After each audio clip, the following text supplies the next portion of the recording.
Welcome back. ಕಳೆದ ತರಗತಿಯಲ್ಲಿ ನಾವು ಅನಭಿವೃದ್ಧಿ ರಾಷ್ಟ್ರಗಳಲ್ಲಿ ಅಭಿವೃದ್ಧಿಗೆ ನೆರವಾಗುವಂತಹ ಕೆಲವು ಅಂಶಗಳ ವಿಚಾರದಲ್ಲಿ ಬಂಡವಾಳ ಸಂಗ್ರಹಣೆ ಅಥವಾ ಬಂಡವಾಳ ಕ್ರೋಢೀಕರಣದ ಬಗ್ಗೆ ತಿಳ್ಕೊಂಡ್ವಿ. ಮತ್ತು ಅದರ ಮಹತ್ವ ಮತ್ತು ಅದು ಕಡಿಮೆ ದರದಲ್ಲಿ ಇರುವುದಕ್ಕೆ ಕಾರಣಗಳನ್ನು ಸಹ ಅರ್ಥ ಮಾಡ್ಕೊಂಡಿದ್ದೇವೆ. ಇದನ್ನು ಬಂಡವಾಳ ಕ್ರೋಢೀಕರಣದ ಮೂಲಗಳು, ಸೋರ್ಸಸ್ ಆಫ್ ಕ್ಯಾಪಿಟಲ್ ಅಕ್ಯುಮುಲೇಷನ್ ಬಗ್ಗೆ ನಾವು ತಿಳಿಯುವಂತಹ ಪ್ರಯತ್ನವನ್ನು ಮಾಡೋಣ. ಕ್ಯಾಪಿಟಲ್ ಅಕ್ಯುಮುಲೇಷನ್ನು ಅಂದರೆ the process of capital formation involves 3 steps. 3 ಹಂತಗಳನ್ನು ಅದು ಒಳಗೊಂಡಿರುತ್ತೆ.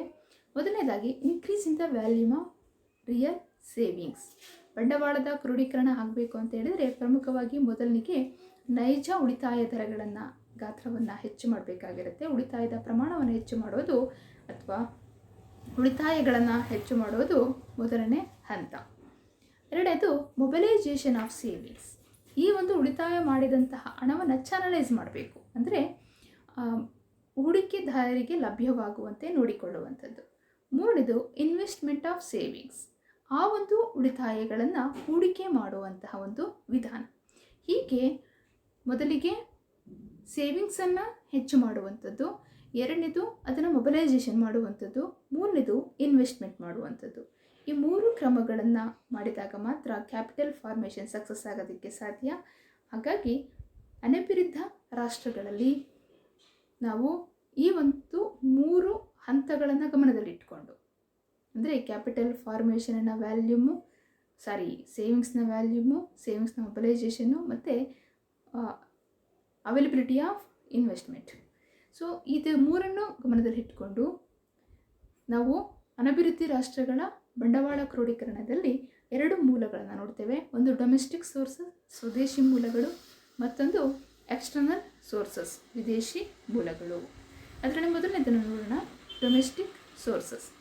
ಸ್ವದೇಶಿ ಮೂಲಗಳನ್ನು ನಾವು ನೋಡೋದಿದ್ರೆ, ಸ್ವದೇಶಿ ಮೂಲಗಳಲ್ಲಿ ಬಂಡವಾಳ ಕ್ರೋಢೀಕರಣಕ್ಕೆ ಸಿಗುವಂತಹ ಆದಾಯ ಅಂದರೆ increase in national income.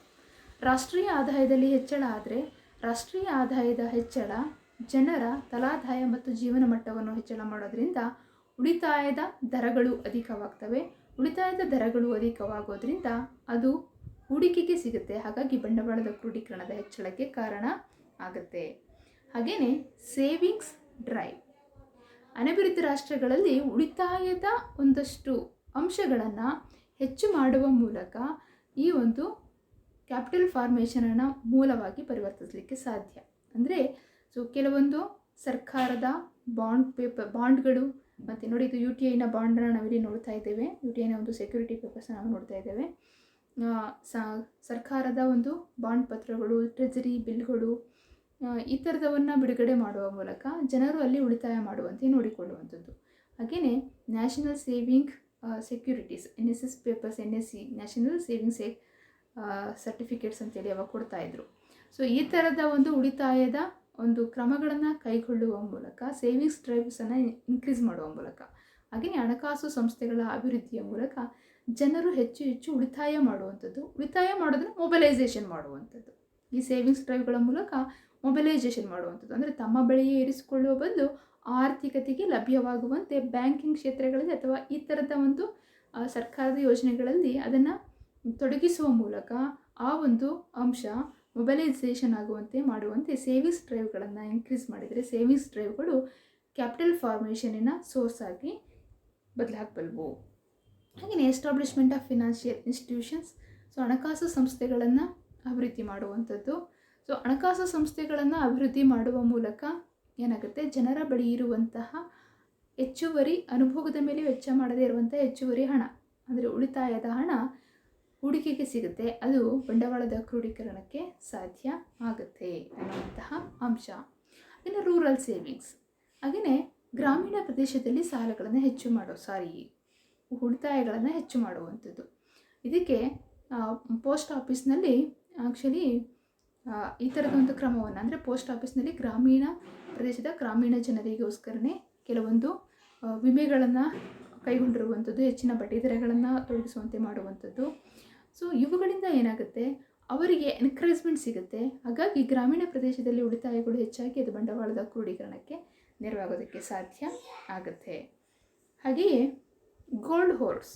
So ನಮ್ಮ ಜನರು ಏನು ಮಾಡ್ತಾರೆ, ಹೆಚ್ಚು ಹಣವನ್ನು ಕೆಲವರು ಮಧ್ಯಮ ವರ್ಗದವರು ತಮ್ಮ ಆಭರಣಗಳ ಮೇಲೆ, ಅಂದರೆ ಚಿನ್ನದ ಮೇಲೆ ಇನ್ವೆಸ್ಟ್ ಮಾಡ್ತಾರೆ. ಅದನ್ನು ಆಭರಣಗಳ ರೂಪದಲ್ಲಿ ಅವರು ಇಟ್ಕೊಂಡಿರ್ತಾರೆ. ಆದರೆ ಈ ಆಭರಣಗಳ ರೂಪದಲ್ಲಿ ಇರುವಂತಹ ಚಿನ್ನದಿಂದ ಆರ್ಥಿಕತೆಯ ಬಂಡವಾಳದ ಕ್ರೋಢೀಕರಣಕ್ಕೆ ಯಾವುದೇ ಲಾಭ ಇಲ್ಲ.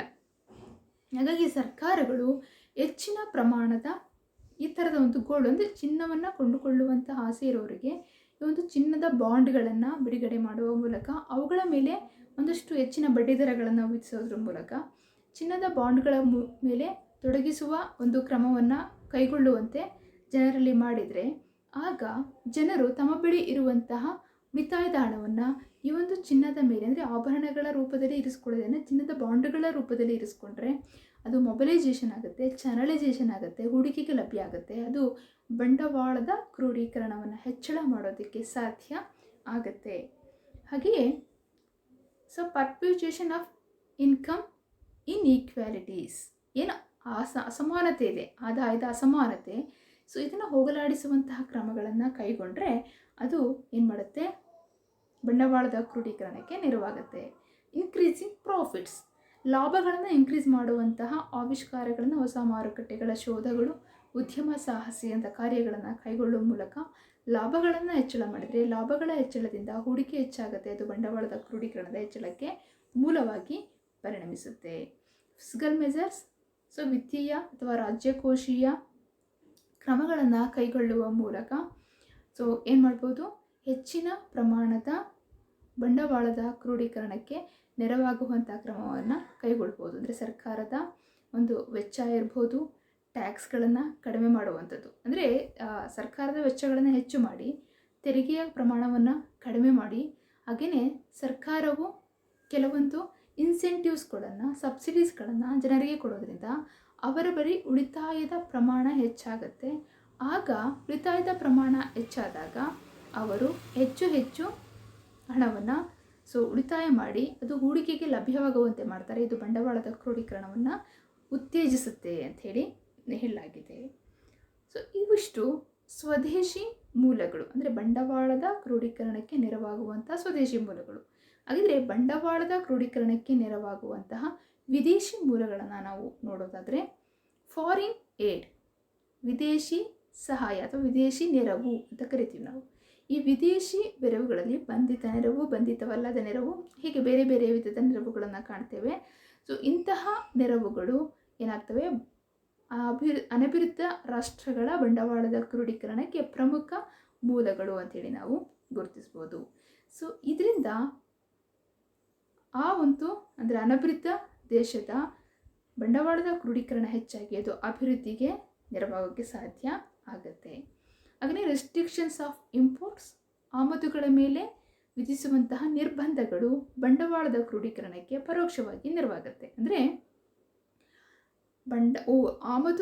ಆಮದುಗಳನ್ನು ನಿರ್ಬಂಧಿಸಿ ಆಮದು ಪ್ರತಿನಿಧಾನ ಕೈಗಾರಿಕೆಗಳನ್ನು ಉತ್ತೇಜಿಸುವಂಥದ್ದು ಅಥವಾ ರಫ್ತುಗಳನ್ನು ಉತ್ತೇಜಿಸುವಂತಹ ಪ್ರೋತ್ಸಾಹಿಸುವಂಥ ಕಾರ್ಯವನ್ನು ಮಾಡಿದರೆ ನಮ್ಮ ದೇಶದ ಹೆಚ್ಚುವರಿ ಉಳಿತಾಯದ ಹಣ ಅಥವಾ ಜನರ ಆದಾಯ ಹೊರದೇಶಕ್ಕೆ ಹೋಗುವುದು ನಿಂತು ಈ ದೇಶದಲ್ಲಿಯೇ ವ್ಯಯ ಆಗೋದ್ರಿಂದ ಈ ದೇಶದ ಜನರಲ್ಲಿ ಉಳಿತಾಯ ಆಗುತ್ತೆ.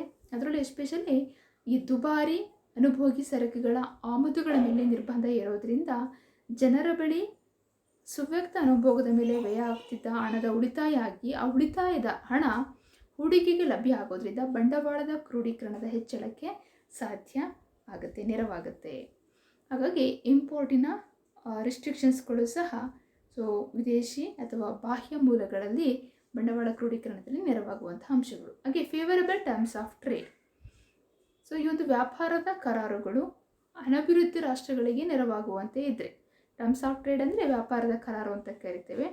ಯಾವಾಗ ಒಂದು ದೇಶದ ರಫ್ತು ಮೌಲ್ಯಗಳು ಆಮದು ಮೌಲ್ಯಗಳಿಂದ ಅಧಿಕವಾಗಿರುತ್ತವೋ ಆಗ ವಿದೇಶಿ ವ್ಯಾಪಾರದಿಂದ ಆ ದೇಶಕ್ಕೆ ಲಾಭ ಇರುತ್ತೆ. ಸಮನಾಗಿ ಟರ್ಮ್ಸ್ ಆಫ್ ಟ್ರೇಡಲ್ಲಿ net barter terms of trade, gross barter terms of trade, income terms of trade, ಹೀಗೆ ವಿವಿಧ ವಿಧದ ವಿದೇಶಿ ವ್ಯಾಪಾರದ ಕರಾರುಗಳನ್ನು ನಾವು ನೋಡ್ತೇವೆ. ಅವನ್ನ ನೀವು ನಿಮ್ಮ ಅಂತಾರಾಷ್ಟ್ರೀಯ ವ್ಯಾಪಾರದ ಸಿದ್ಧಾಂತದ ಒಂದು ಪೇಪರಲ್ಲಿ ಅಭ್ಯಾಸ ಮಾಡ್ತೀರಾ, ಹೆಚ್ಚಿನ ಅಭ್ಯಾಸವನ್ನು ಅದನ್ನು ಓದುವ ಪ್ರಯತ್ನ ಮಾಡಿ. ತುಂಬ ಇಂಟ್ರೆಸ್ಟಿಂಗ್ ಕಾನ್ಸೆಪ್ಟು. ಈ ಒಂದು ವ್ಯಾಪಾರದ ಕರಾರುಗಳು ಯಾವ ದೇಶಗಳಿಗೆ ಅನುಕೂಲಕರವಾಗಿರುತ್ತೋ, ಅಂದರೆ ಆಮದುಗಳು ಮೌಲ್ಯ ಕಡಿಮೆ ಇತ್ತು, ರಫ್ತುಗಳ ಮೌಲ್ಯ ಹೆಚ್ಚಾಗಿದ್ದರೆ ಆಟೋಮೆಟಿಕಲಿ ರಫ್ತುಗಳ ಮೌಲ್ಯ ಹೆಚ್ಚಾಗಿದ್ದಾಗ ಆ ದೇಶದ ಆದಾಯ ಆ ದೇಶದಲ್ಲೇ ಉಳಿಯೋದ್ರಿಂದ ಆ ದೇಶದ ಹೂಡಿಕೆ ಹೆಚ್ಚಾಗಿ ಅಲ್ಲಿ ಬಂಡವಾಳ ಕ್ರೋಢೀಕರಣಕ್ಕೆ ಮೂಲ ಅಥವಾ ಆಧಾರದ ಮೌಲ್ಯ ಸಿಕ್ಕಂತಾಗುತ್ತೆ ಅನ್ನುವಂಥದ್ದು. ಹೀಗೆ ವಿದೇಶಿ ನೆರವು, ಆಮದುಗಳ ಮೇಲಿನ ನಿಯಂತ್ರಣ ಮತ್ತು ಅನುಕೂಲಕರವಾದಂತಹ ವಿದೇಶಿ ವ್ಯಾಪಾರದ ಕರಾರುಗಳು ಬಾಹ್ಯ ಮೂಲಗಳಾಗಿವೆ ಬಂಡವಾಳ ಕ್ರೋಢೀಕರಣದ ವಿಚಾರದಲ್ಲಿ. ಸೊ ಹೀಗೆ ಅದು ಕ್ಯಾಪಿಟಲ್ ಫಾರ್ಮೇಷನ್ ಅನ್ನುವಂಥದ್ದು ಆರ್ಥಿಕಾಭಿವೃದ್ಧಿಯ ಒಂದು ಪ್ರಮುಖ ನಿರ್ಧಾರಕ ಅಂಶ ಆಗಿದ್ದರೂ ಸಹ ಇದೊಂದೇ ಆರ್ಥಿಕಾಭಿವೃದ್ಧಿಯ ನಿರ್ಧರಿಸುವಂತಹ ಅಂಶವಲ್ಲ. ಇದಲ್ಲದೆ ರಾಜಕೀಯ, ಸಾಮಾಜಿಕ, ತಾಂತ್ರಿಕ ಹೀಗೆ ಪ್ರಮುಖ ಇನ್ನೂ ಇತರೆ ಅಂಶಗಳು ಆರ್ಥಿಕ ಅಭಿವೃದ್ಧಿಯನ್ನು ನಿರ್ಧರಿಸುವಲ್ಲಿ ಪ್ರಮುಖ ಪಾತ್ರವನ್ನು ನಿರ್ವಹಿಸೋದನ್ನು ನಾವು ಕಾಣ್ಬೋದು. ಹಾಗಿದ್ರೂ ಬಂಡವಾಳದ ಕ್ರೋಢೀಕರಣ ಅಥವಾ ಬಂಡವಾಳವೇ ಎಲ್ಲದಕ್ಕೂ ಆಧಾರದ ಒಂದು ಅಂಶ ಆಗಿದೆ. ಹಾಗೆ ಆರ್ಥಿಕ ಅಭಿವೃದ್ಧಿಯಲ್ಲಿ ಬಂಡವಾಳದ ಕ್ರೋಢೀಕರಣ ಪ್ರಮುಖ ಪಾತ್ರವನ್ನು ಹೊಂದಿದೆ. ಸೊ ಹೆಚ್ಚಿನ ಅಭ್ಯಾಸಕ್ಕೆ ಈ ಒಂದು ಪುಸ್ತಕಗಳನ್ನು ರೆಫರ್ ಮಾಡಿ.